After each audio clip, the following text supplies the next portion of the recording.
here's the donor vehicle, we'll call it. This is my wife's 2003 Montana van with the 3400 that no longer has a 3400 because we decided to take this thing off the road. It's been done since time. It's got over 220,000 kilometers or so on it, and it's going to make a good project for this thing for the next Cavalier engine build. So like I said before, it's going to be a budget build, and this is part of the budget. We're not going to do anything crazy with it. We're going to do some bearings, new rings, and all that kind of stuff. Instead of buying a new engine, I already had one here. Got her sitting over here. We'll just take a walk over this way. Here's the engine. So she is crusty though. She's got, I swear, oil leaking from every possible angle. And we're going to try to take it out and pressure wash it here before we start dismantling everything. Very dirty motor, but we're going to clean her up, fresh up, and we're going to make her fast.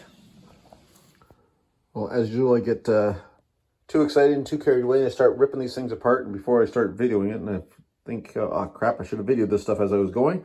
But here's a 3.4 after I got out of the van, and taking the heads off, and as far as I can see, there's no leaks on the heads, but of course, lots of carbon. That's to be expected. This thing had well over 200,000 kilometers on it.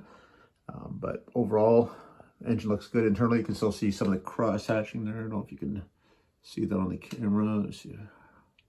But regardless, it overall looks pretty decent. Just really gungeed up, and gotta clean it up. I'm just about to take off flip it over and take the pistons out of it. I didn't notice here, which I hadn't seen before. This is a 3.4, but it actually says 3.1 liter on this crankshaft down here, which I don't believe my other 3.1 liter engine says on there. I gotta double check that now.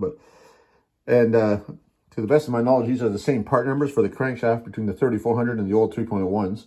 They have the same stroke on them. So we're gonna flip it over and we're gonna start pulling pistons out next.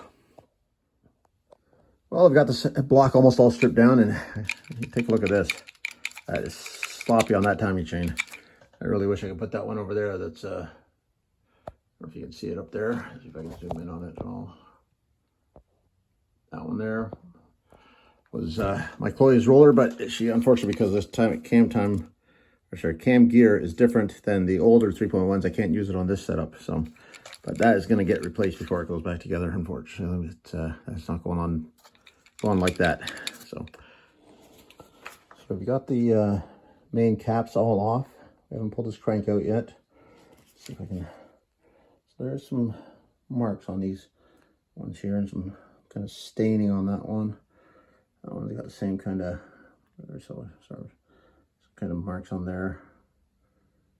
And the front one doesn't look terrible, but you can still see some marks on it.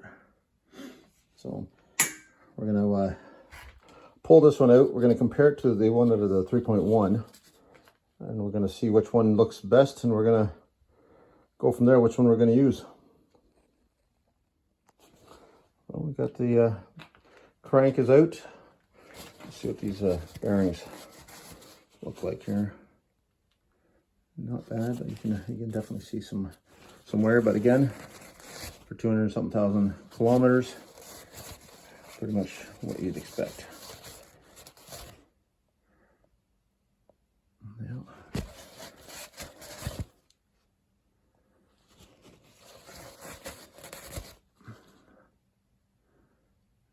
Yeah, well, we'll replace them anyways, but that's not bad at all for the time. And we're gonna flip it over.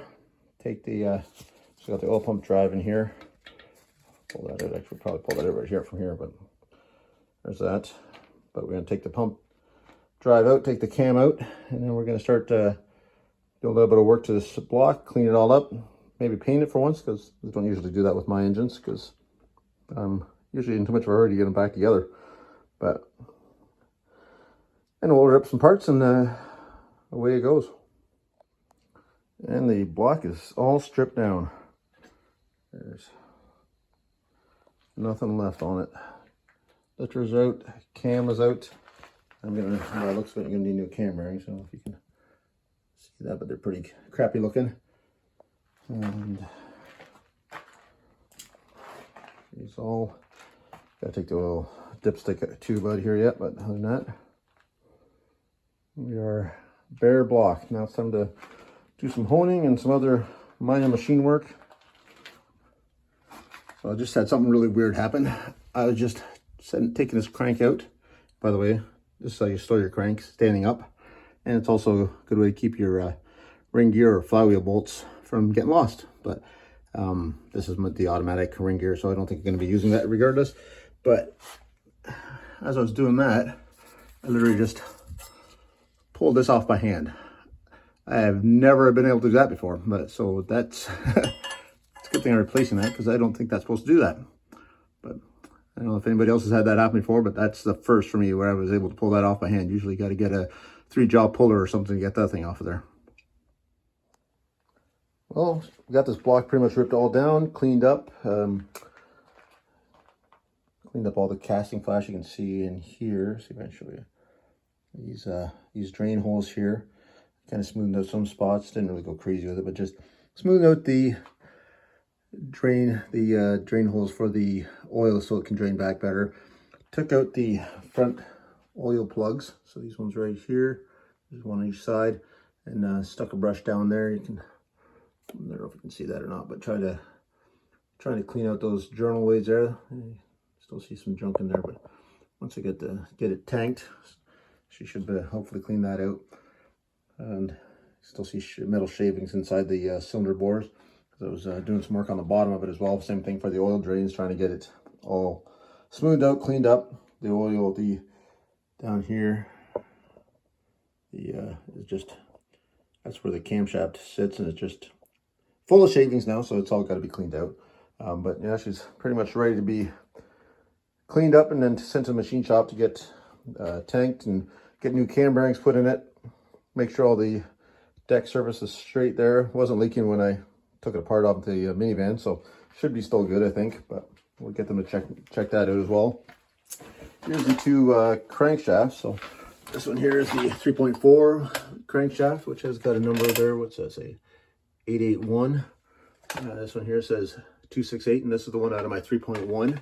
This one was all balanced and everything with the former the connection rods that were on it.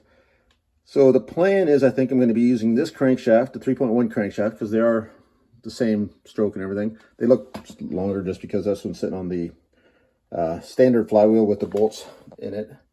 This one's just sitting on the automatic ring gear, so it sits lower, but they are the same. And I just still got to take off this ring gear, because this is for the Chloe's dual roller, not ring gear, sorry, timing gear.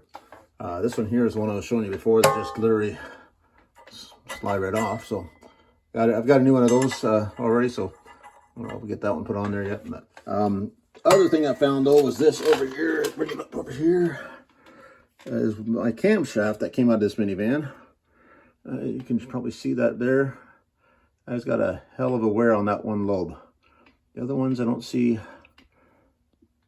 wear on, so I don't know why that one there has so much wear. That's one of the biggest reasons I wanted to make sure those oil passageways are clean.